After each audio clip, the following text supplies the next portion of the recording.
Hello and welcome to another episode of Reseller Information Network.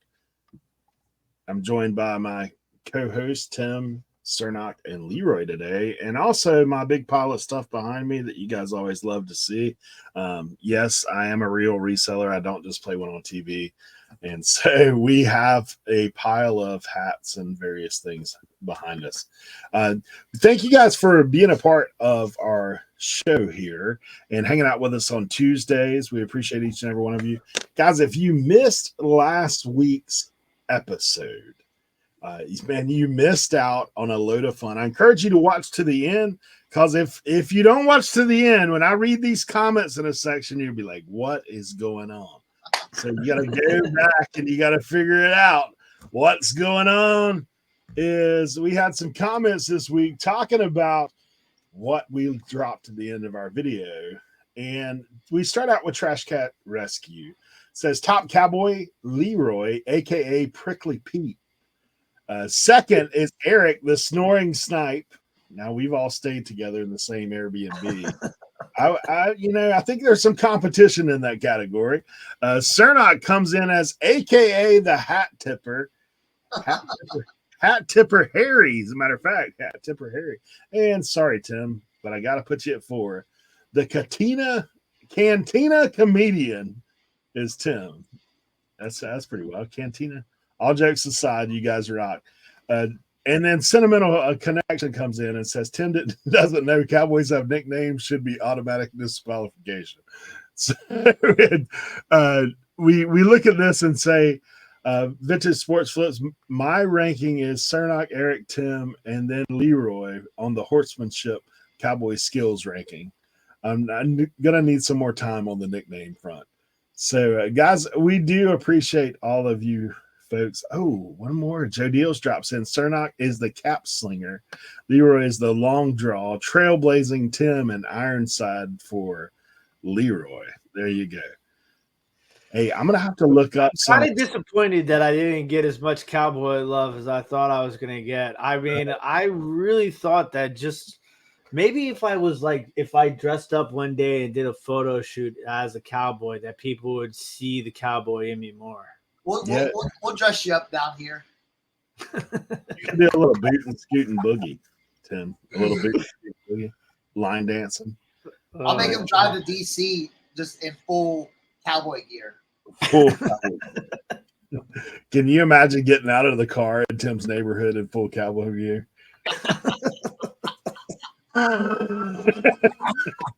They probably wouldn't say anything. They really wouldn't. No, they wouldn't say anything. It'd just be like, yeah, that'd be interesting for sure.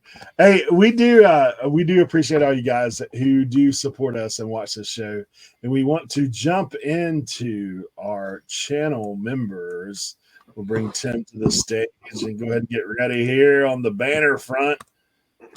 Ladies and gentlemen, thank you to all of our channel members: AZ Katsu, Simply Shenanigans Shanna, Diane Matthews, Blood, Sweat, and Cell, Trash Cat Rescue, New England, Betty Boo, Joe Deals, Old School Picker, Vintage Sport Flips, Charities, Terrific Finds, Kathleen the Fernway Flipper, Ohio Pickers, Annette and Frank, Rudely Retro, Absolute Finds, Des Hardy, Heather Peddler, James Steinbreaker, Old Paths, High Plains Flippers, Walter Tilton, Black Sheep Society, Death File Picker, Mark Rowlands, Tracer J's Trade,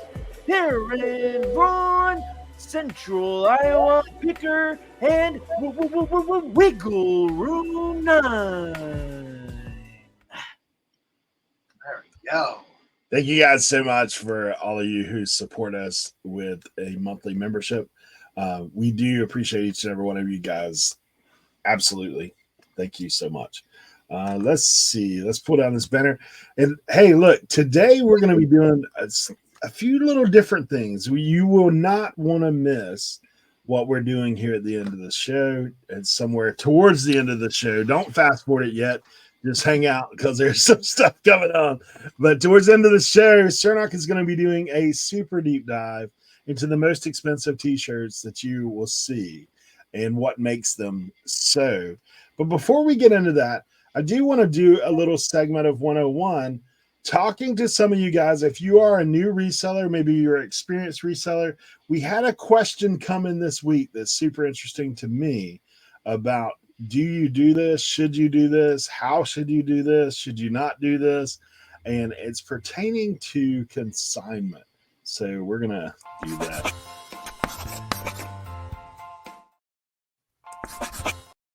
Also did want to give a little shout out, because it's getting that time of year, to My Reseller Genie. Guys, if you're not using My Reseller Genie, now is the time of year to get on board with that, because we are starting out a new year, but also you can go back and load in your previous year to help with your taxes. So My Reseller Genie, link down below. Go check it out. Shout out to Paul and Faith, a great couple of people that are willing to help you any way they can. Tim can attest to that. He's going through that with those guys. So My Reseller Genie. So guys, consignment. The question that came in today is, what should you do consignment?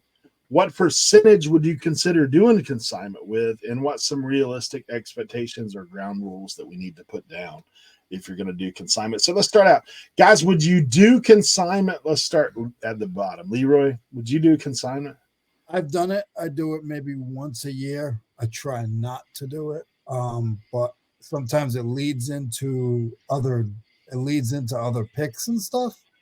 So sometimes you gotta bite one off, and that's usually the way that I'll do it. I'll take one for the team in a sense, and do a few things, but I don't like to, because I don't want to pay you. This for real. I don't want to pay you. Like, no, because you're going to chase me around. You're going to call me. I haven't heard from you in weeks. Now, all of a sudden, you look on eBay, you see that 4 things sold, and you're going to call me every 3 days. Like, no, dude. Like, I got to wait. You got to wait. Like, love you, but see you later. Bye. So, be careful when you're doing consignments, because you can lose friendships, especially if it's friends or family. Be careful. Just offer to buy the whole thing. Even if you don't have the money to buy it all at once, ask them, say, hey, listen, can I give you 300? And then the next month, give you 300. Sometimes that will work instead of having to do consignment. So that's my thought on the whole thing. Don't want to give them my money. Here's the thing on consignment that I think a lot of people run into, and I kind of agree with Leroy. It's like, it's tough, because here's the thing about, we know when we sell something, that's not the end. You always got to worry about returns or this and that. So if you are going to do consignment, make sure you lay out the expectations to that person. Mm-hmm. Okay? Because here's a lot of times, like, people think, oh, well, Eric does eBay, and he's selling it all the time. So, he shows us, picks something up, and then he sells it. Well, we make it look glamorous. You know what I'm saying? Sometimes we make it look easier than it is. And what people don't understand is, well, hey, that thing may not sell in 2 weeks or a month, So it's all about expectations, letting people know. And even if they do buy it, you got to wait an entire 30 days. If you're doing 30 days returns, you got to wait an entire 30 days. So there's all this stuff that goes into it. Also, if you do consignment for someone, make sure you're talking about fees. Make sure you're talking about, this is what, if it sells for 100, I'm not giving you $100 because it's this plus, so all those things add up. I would say here's the thing. I've seen relationships be not ended, but be, because of consignment, So just be aware, because I've had it where, I've seen family members, hey, can you sell this Xbox for me? Yeah, I can do that. And then, like Leroy said, a week later, well, hey, is the Xbox sold? I need this money. Hey, well, no. Whoa.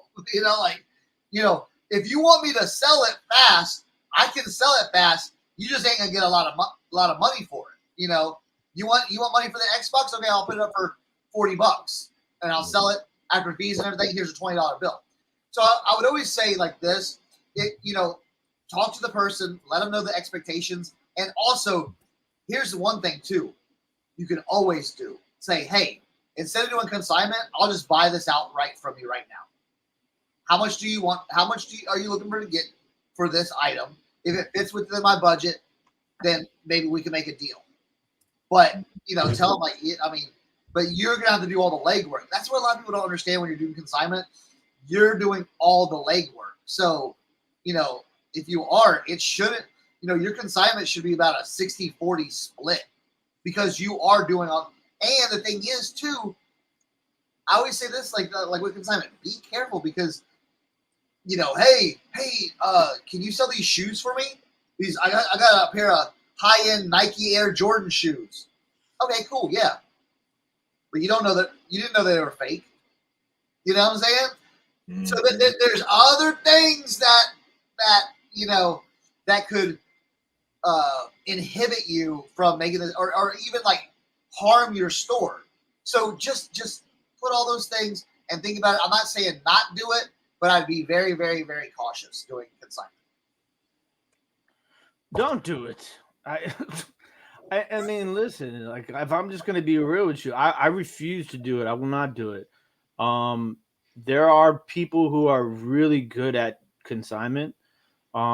Samantha, they have, for the life of me, I feel so bad right now because I cannot remember the name of their channel. They're commenting on our videos that come into our lives.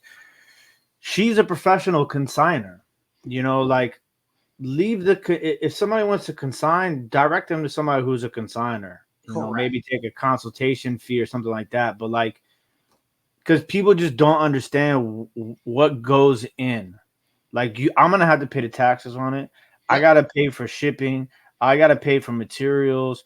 I gotta deal with the customer. I gotta take the photos. I gotta do the listing. I mean, damn, I'm doing everything based. You're not doing nothing but giving me the item to sell. It's like, and I tell people all the time, like, listen, this is how it works. Like Cernoch was saying, like you gotta be upfront. Like by the time, if you really want to do something consignment with me, by the time it's all said and done, I'm taking like 60-70%. I'm giving you like 30%, 40% maybe. Like that's just how I'm gonna roll. Like if you really want me to do consignment for you, that's how it's gonna go. Because in the end, like all the money that it costs to sell something and all the work and the time, like if you guys notice, everything I've been talking about in 2024 is relatable to time, right? Like I can't be spending my time trying to sell items for somebody else for less money than if I took that time to sell my own items for all of the money. You know what I'm saying? So it's just like, for me, don't do it. There's no point. Unless you want to take that on as part of your business, like being a consigner, sure. If you want to do somebody a favor, like, just like let them know. But like actual, like true consignment, leave it for the professionals. Don't even get your hands into that nonsense of a mess. Very simple for me. I've done it.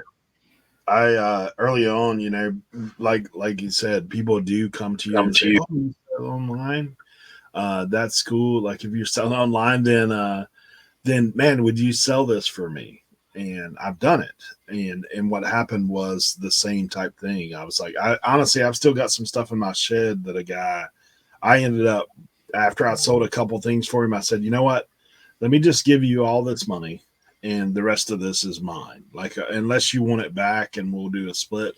But I actually, because I listened to some advice about the split. So I don't know about you guys. I mean, I promote my listings between fees and promotion and all that now. I mean, you're already talking like 20 plus, like 20, 25. I know people are like, oh, it's only 13%. No, it's not. It's far more than that. And so like if you're at 20, 25% already, and you got to pay taxes on that stuff. Like now Because unless you're below that threshold, you're getting, all these guys, they're like, oh, eBay's held off another year. Dude, if you're selling less than 20K on eBay as a full-time reseller, I don't know where you pay rent or shop or do any of that kind of stuff, but I don't know what you're doing. It's something different than 20K. I wouldn't be eating, I'll just tell you.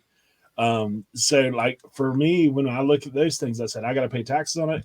I've got to store it. I've got to do all the work, and it's taking up space in my place. And then I'm going to have to ship it, and then I'm going to have to wait and see, will they return it? Or am I going to have to give a discount because something's wrong with it? Or, all those things come into play. So anymore, I just tell people straight up, because I honestly discourage them in this way. I tell them 75% is what I'll do it for. And what that does is most people are like, oh, I wouldn't do that. I said, or, I'll buy it for 20%.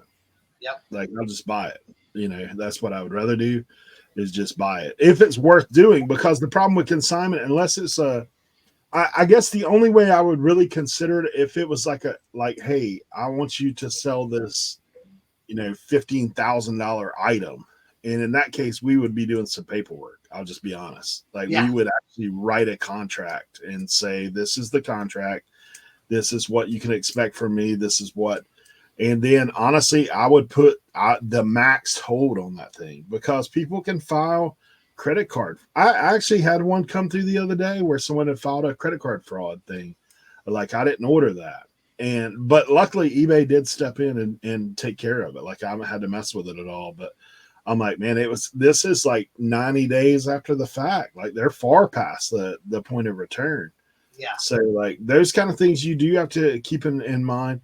If it is family members, and I know that the temptation is like, yeah, I'll do it to help out my family member. That's cool. But just like these guys have said, make sure you're upfront. Everybody's on the same page. Like, this is what we did. And it might not even hurt to write that stuff down.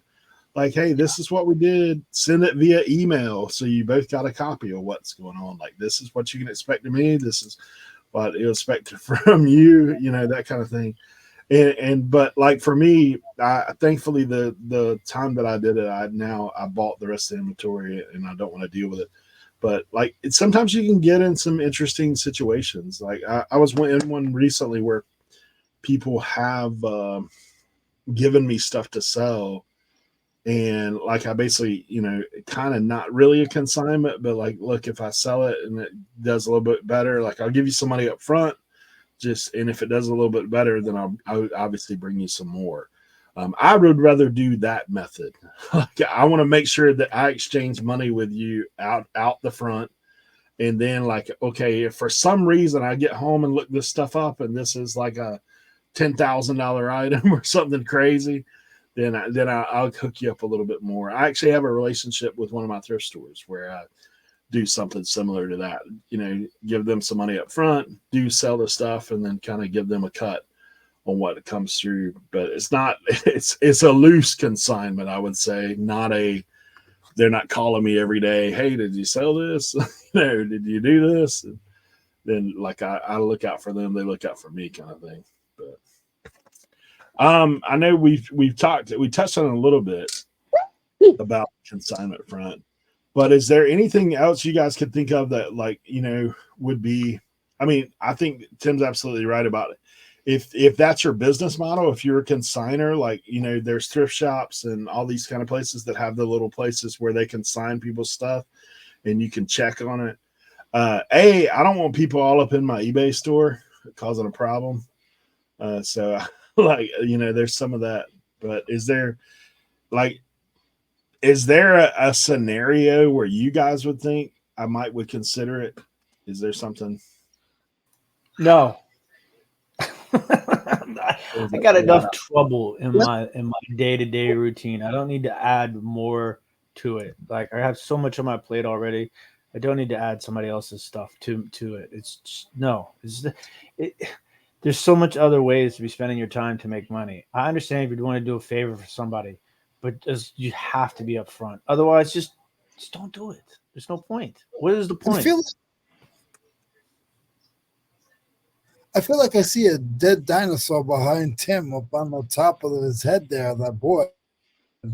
I see like a dinosaur leg or something. I don't know. I might be seeing things. I've been having some weird medicine and dreams and stuff. So, no, honestly, It's for consignment, Leroy. If you want to, unless it's for consignment. Honestly, for me, I feel like unless it's like I said, if I'm going for a pick and I've done really good and there's one thing I just can't afford or don't want to buy, then I'll think about it. But people are funny, man. People are funny when it comes to money. And I'm not trying to rhyme, it's just the truth. Yeah, I mean, it would take you a really, really important, like I said, if you had everything hashed out and it wasn't something that, you see it not being a pain, then maybe. But again, like I said, sometimes the easiest things can go wrong. So,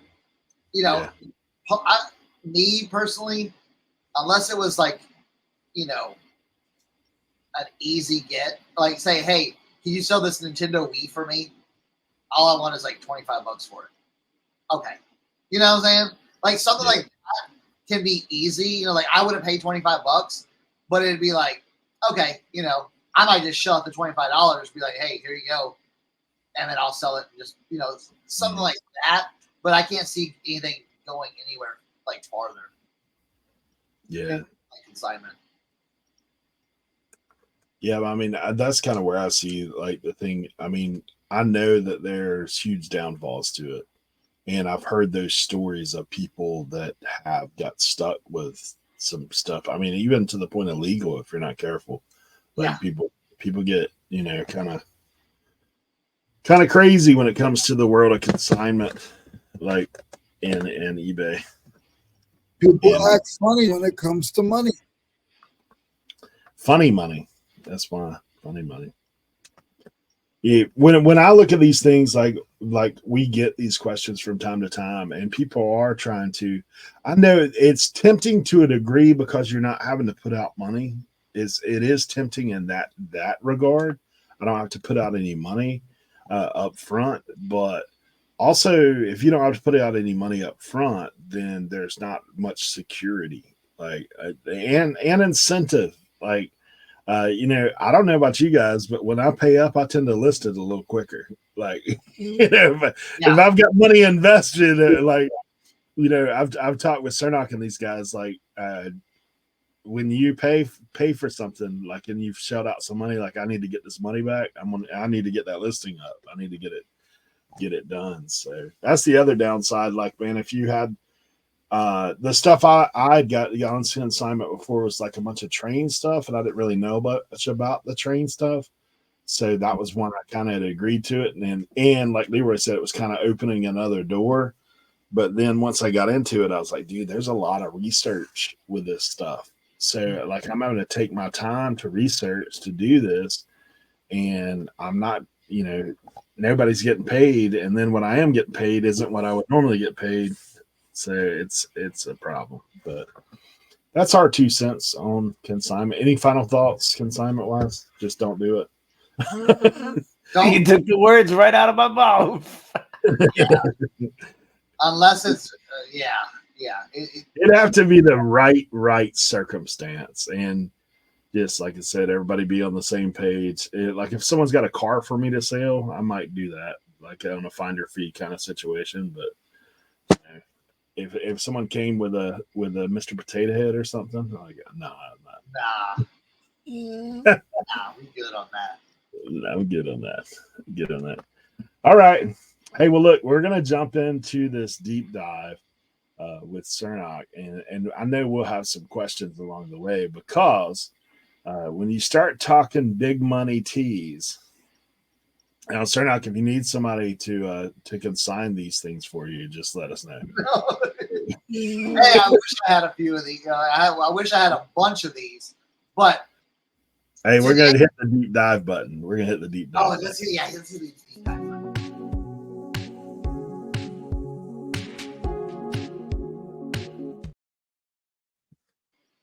I should have got some shirts from downstairs, but that's okay. Listen. when you're out and about looking for T-shirts. Now, here's the thing. Here's the thing. Thrift stores are getting harder and harder and harder to look for thrift. Thrift shops are getting harder and harder to look for vintage tees because they're onto it. So, where would you guys say would be probably one of the best places to find vintage tees? Anybody? The bins. I've never been there, but apparently that's where all the fire is. The raw bins, yeah, they're doing raw stuff, yes, but then you gotta fight. You gotta fight with those guys. Where I found mine most recently is estate sales. Estate sales and garage sales are probably your best bet, okay? Because you're asking questions, you're doing all these things. So yes, estate sales, do well. Now here, let's just jump into it. Let me just share the stage. You never know when you're gonna find a vintage Harley shirt, from the 50s that sells for like $2,000. I mean, you know what I'm saying? Right there. So we'll start off with that. Hey, last year I sold a $2,000 Harley Davidson shirt. Bam, right there. But enough of that. We're gonna show some stuff. So now I'm gonna show 20. I have 25 shirts to sell. So kind of stay with me. I'm gonna these are times you take mental pictures in your head and go, okay. So this is a vintage 1999 Serial Experiments anime T-shirt. Okay, this is on the. So if you look at the tag, from far away I can see that's a red anvil tag. Probably made in the USA. So anime. This one sold for $1,800. Okay, so anime tees are like 90s anime tees can go insane. Okay, so again, you might be like, hey, go look at it's a cartoon shirt. Next, well, guess what? You just flip past $1,000 shirt, and you see that'll be kind of a trend today. So, all right, the next one, man, I had a chance to buy this shirt for very not at $1,500. This is a vintage Flaming Lips T-shirt. They call it the Green Chick Alien. This is a very, very famous even poster as well. So this one sold for $15. Flaming Lips. That's a band T-shirt. So that's really cool. All right, next up. Listen, you find a Nirvana on a Brockham. Okay, if you've watched in the past, we've showed certain tags. This is on a Brockham tag T-shirt. Okay, just a little $1,300 for a Nirvana in Euro T-shirt. So do you know how many kids I knew in school that had that T-shirt? That probably, bro, I had like 3 or 4 Nirvana shirts. Okay, growing up, and I know they had Brockham tags and Giant tags and all that stuff. Yeah. To see some of the stuff I even had a Green Day Dookie tour shirt that sold for that recently I looked up. They're selling for like $400. Jeez. So hey, listen. Here's another thing about vintage T-shirts. That's it. Go ahead, Leroy. Go ahead. That's like the Tupac and Biggie shirts back in the day. I know I've had them. Oh, you're gonna see. Hey, you're gonna see something, Leroy, that you're gonna be like, what? Come on! All right, so let's jump on to the next one. We're gonna go a little anime. Listen, if you see a Screen Stars or a Black Best Tee tag on this shirt or anything that says this on it, pick it up, smile, and run to your car and put it away. Akira.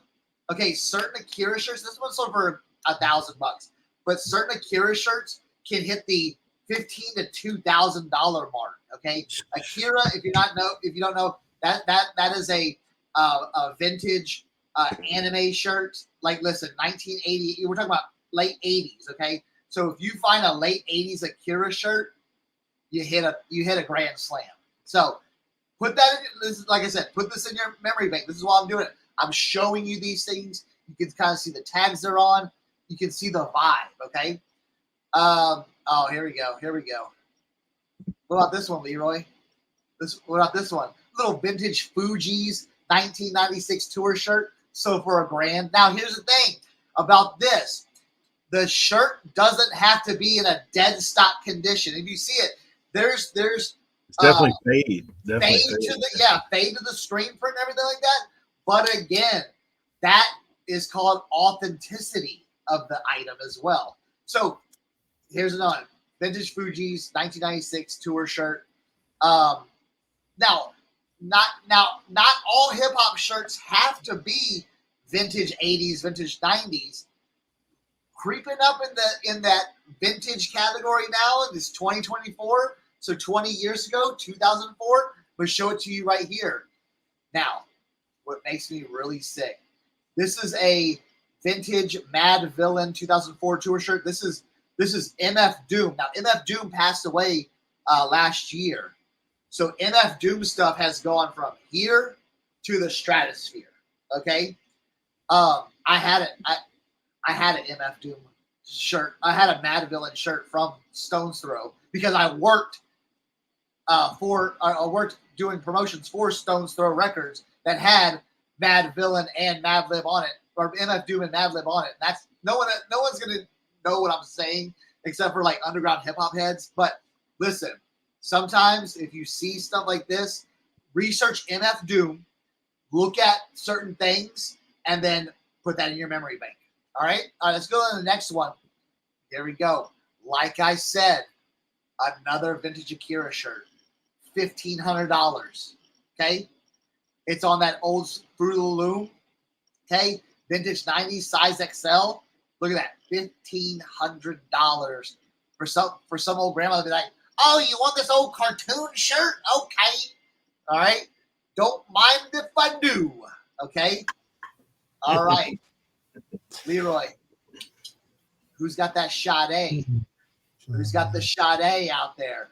$1,500. Remember, put this in your memory bank. Sade sells. The vintage stuff is crazy. Sade, Selena, old hip hop. Okay, so $1,500 for a 2001 Sade shirt. Okay, now we're gonna go. Now listen, if I found this one, if I found this one, I would be just now. I collect the bootleg like style of these shirts now, but this is a OG 1992 Dr. Doom. Okay, this is Marvel Comics mega print T-shirt. Yo, I would be flipping. I would be doing backflips if I found this shirt. You see how excited these shirts get me. So if you see something, this is called like all over print, or they call AOP. Man, if you find anything all over print at a garage sale, thrift store, estate sale, comics, pop culture, if it's got print, if it's a big print, all over print, you should be picking it up, please. Okay, you would be seriously kicking yourself if you're like, oh, that's comic books. I don't know anything about comic books. Yeah, leave it. Okay, and then I come and pick it up, and I just found a $1,000 shirt. All right, here we go, Leroy. This one's for you right here. A little Tribe Called Quest, Midnight Marauders. Midnight Marauders for a little $1,300 right there. A little $1,300, okay?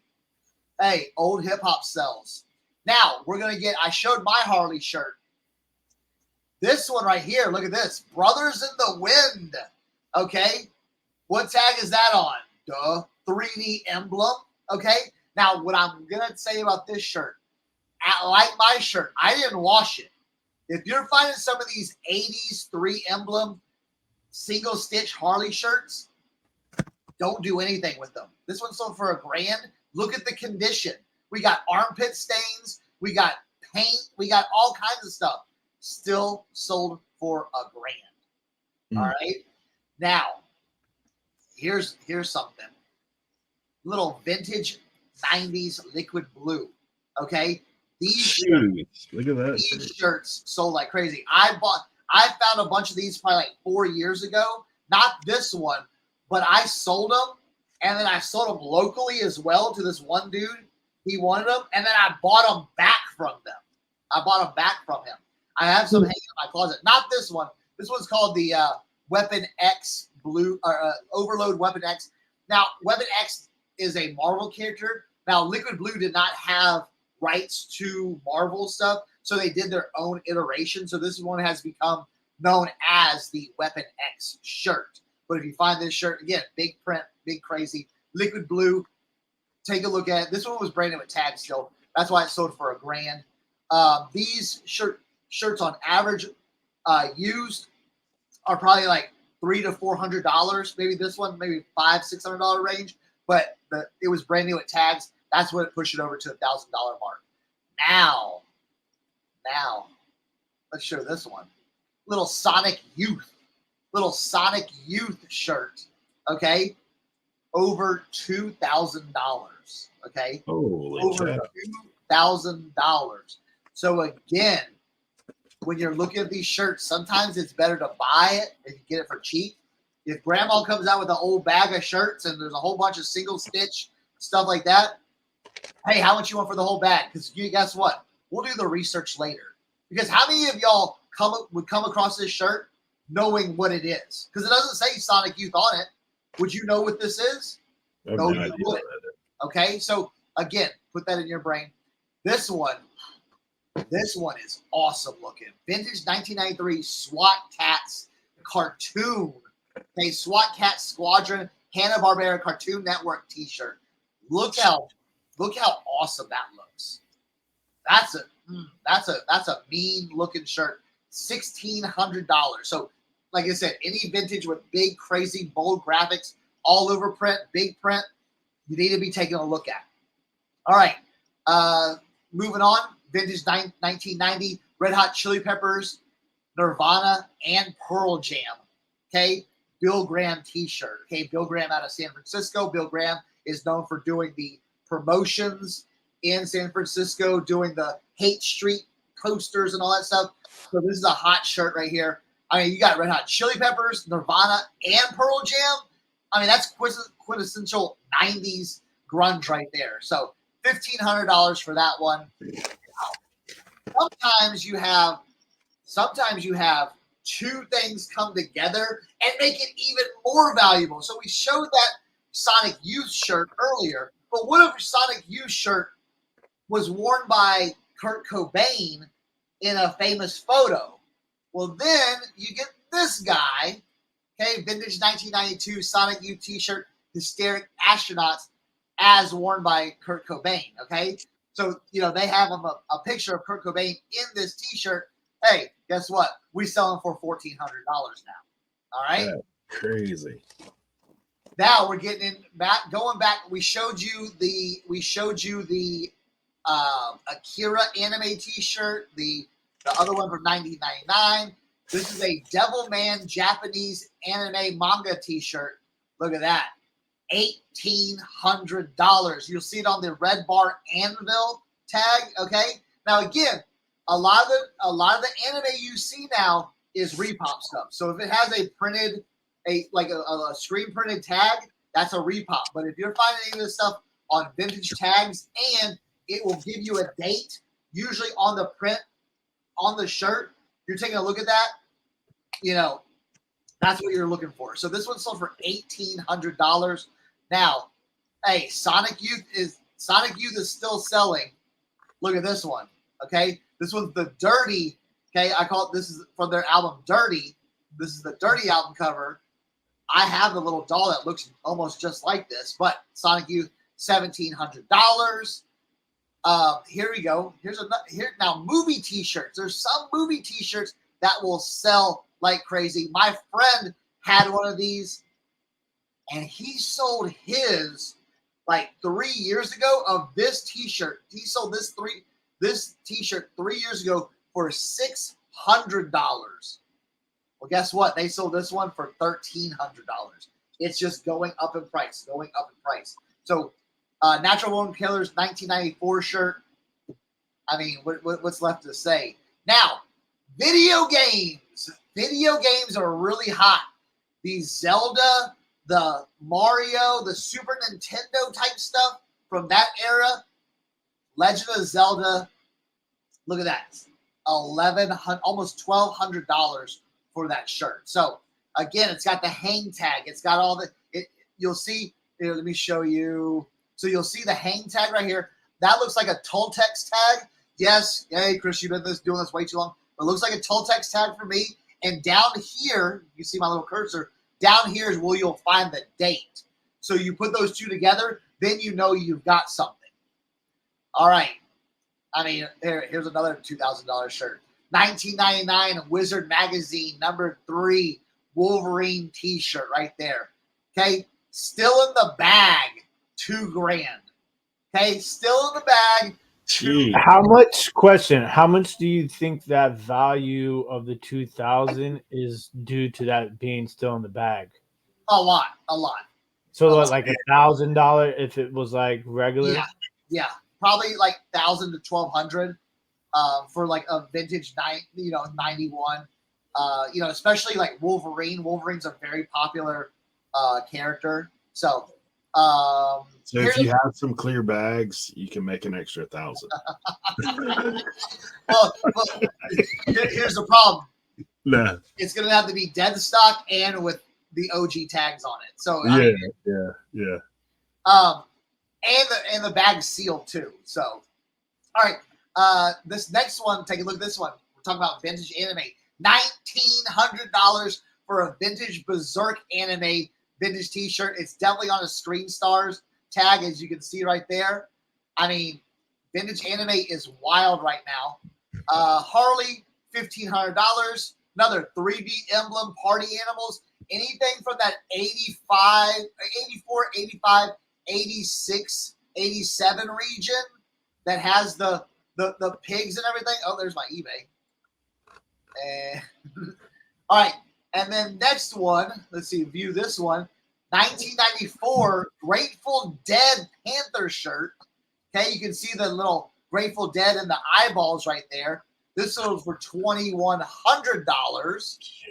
All right. And then last but not least, if I could find this shirt, this would be in my collection and I would be happy. Vintage Carnage, Venom, Spider-Man, all over mega print shirt. This is brand new dead stock from Comic Images. I mean, look at that one. Look at that piece right there. $2,000. They got it. I want it. If I ever find it, this shirt could be worn, tattered, stained, and I'd still love it. So, so that's a little T-shirt thing. Now, if y'all want more of these, I can definitely do more of these because I mean there's so many shirts we can talk about. So if you want to see another 20, 25 vintage T-shirts, I'll line them up again because again, that's how I do my research. I see all this stuff. I told someone in a chat the other day, they're like, well, how do you know so much about vintage tees? There's an app called Instagram. There's people that do this for a living.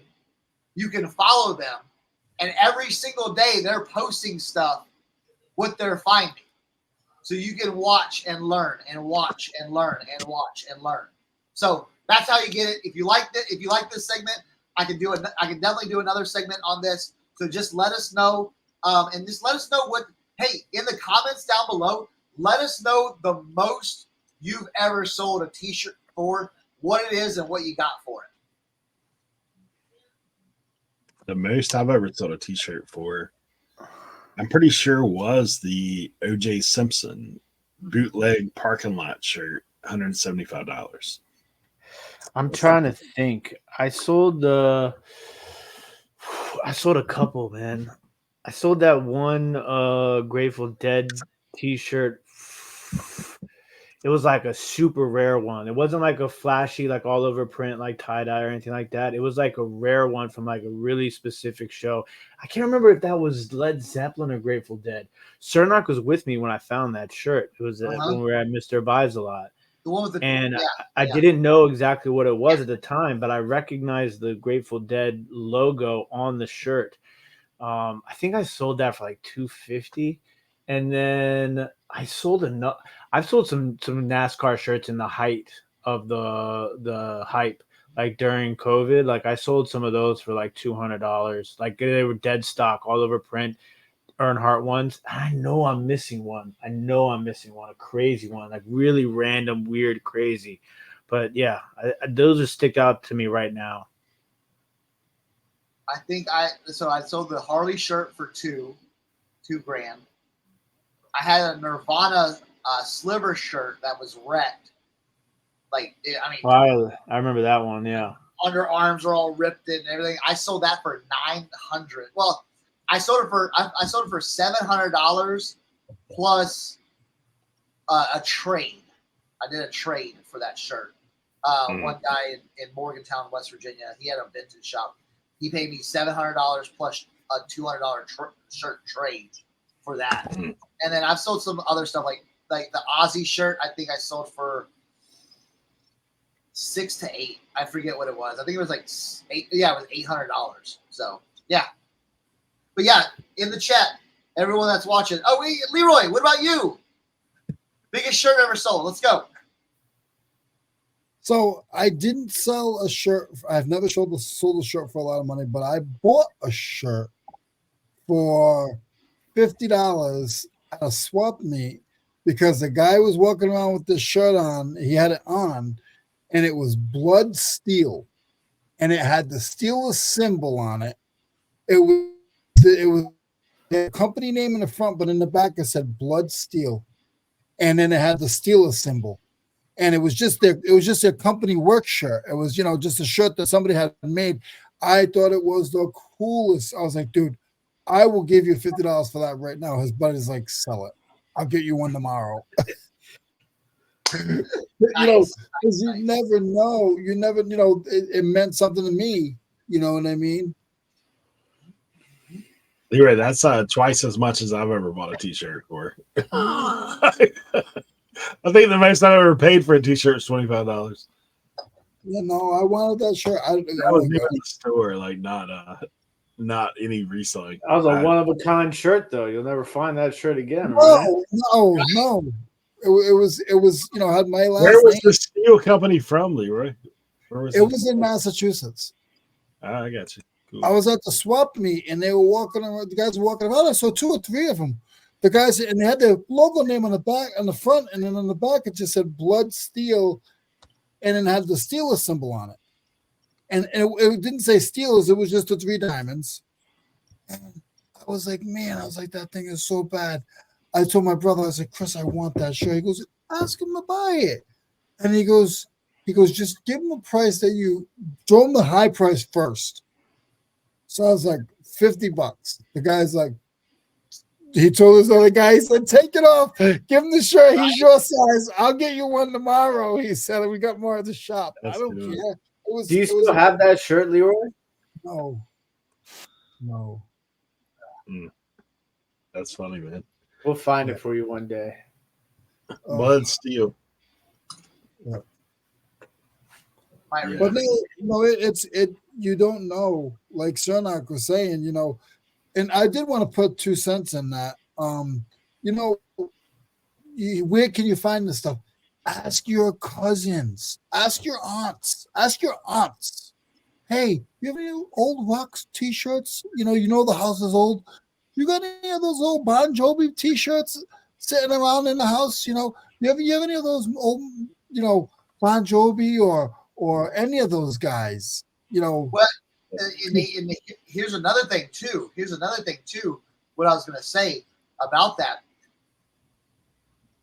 I've been kind of asking because here's the thing: the old Bon Jovi stuff and like the older rock stuff isn't really in demand right now.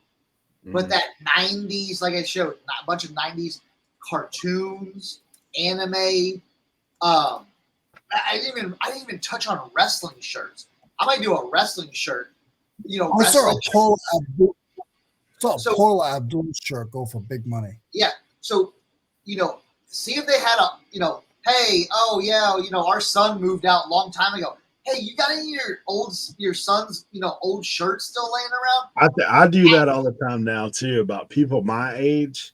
Yeah. People my age, like their parents are typically my parents' age. Yes. So when I go to those estate sales, I'm always like, what's in the attic? What's in the basement? Like what's the stuff that, hey, because moms will be saving you stuff, man. They be sticking it into clothing. You know, I actually went to a guy's, I was doing a little side hustle work the other day at a guy's place, and he's like, yeah, my son moved out. He's like my dad's age, right? He's been gone, but dude, his room looks like he still lived there. And like, that's the place that I was putting the thing. And I was like, man, if you ever want to get rid of some stuff, like, you know. Hey, listen, that's where you find it. Again, Yeah. they may have a sentimental value where they're like, oh, we're not going to touch Joey's room for the garage sale. Yeah. Joey hasn't lived there for 30 years. Yeah. They're like, oh, well, we're not going to get rid of Joey's stuff because, you know. Hey, how about a little steak dinner on me tonight? How about a little steak dinner on me? Yeah. It's one of those things where you know, if you can get them talking, like we talked last week about this, you get them talking, you make that connection. It may just be that small little connection, but say, hey, you know, you can make a story like, man, you know, I'm trying to find some stuff from my childhood. Yeah. You know, so, you know, do you have an older son that maybe, you know, has some stuff that he left here he wants to get rid of? Stuff like that, where you make a connection, you make a story, and, you know, you can probably find some crazy pieces out there. So that's another tip. That's one thing I'm going to be doing this year when I'm doing these yard sales is asking a little more deeper kind of questions like that. Hey, And I tell you guys, go ahead. No, go ahead. Good. And I tell people all the time, get Vistaprint cards or whoever you use. Get Vistaprint cards. Hey, I buy old T-shirts. I collect, or just put I collect. You don't have to put, you know, I sell them. I collect old tools and hand them out, man. Yep. Mm-hmm. Yep. I was going to thank you for talking about video games because I sold that $220 video game while you were sitting there talking about video games. Shout out eBay. Thank you very much for listening. We appreciate it. What game was that? The Stunt Racer Blockbuster exclusive. Amazing. N64. Amazing. Yeah. We're talking about video game T-shirts and selling video. I mean, it's awesome. You just got to talk to eBay every now and then. And eBay, thank you for the sales. Thank you very much. just to kind of round out the thing too, a lot of people still don't think shirts are valuable at these yard sales. So they're, you know, they want to get rid of stuff. So you just make a deal with them, whatever they're comfortable selling it at, and you take it. Yeah, I actually use the term. I said anything that has a big picture. That's what I tell them. Like I don't say rock T-shirt. I don't say any of that because sometimes people start to put two and two together. They're like, "Oh, rock T-shirts." Yeah. I was like, "What are you talking about?" I said, "If it has a big picture, like and it's older, then like, hey, I'm into it." Yeah. Like, yeah. So that's one of the things too, for sure, to pick up on. Absolutely. Well, look, we're going to go around the horn. We do thank you guys for watching. Look forward to next week. Come and see us on YouTube. Hey, just remember, be on the lookout. T-shirts, thrift stores, yard sales, and estate sales. Again, I can be showing more. So if you like that, let us know down in the comments. Also, any questions you guys might have, put it down in the comments. If you said, "Oh man, I was watching those guys on Tuesday and I had a question and I forgot it," hey. And if you're watching this video, put it down in the comment section. We'll get to you. So just want to thank everybody for, you know, watching us and learning. So if you have any questions about vintage T-shirts, put it down below or hit me on Instagram, Cernochsconnection, can help you out. I love seeing that stuff.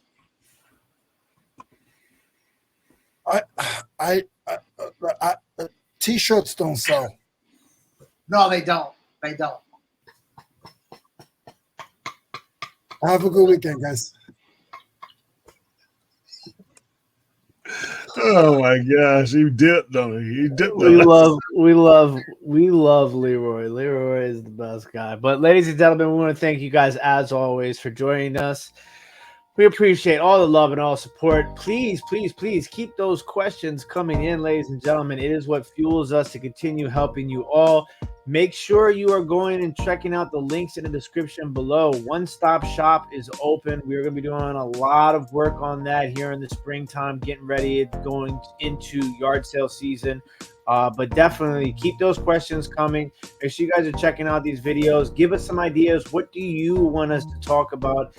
That's what we're here for. We're here for each and every one of you. But most importantly, ladies and gentlemen, don't forget to tell a friend about the RIN Reseller Information Network. Boo, boo, boo, boo, boo, boo, boo, boo.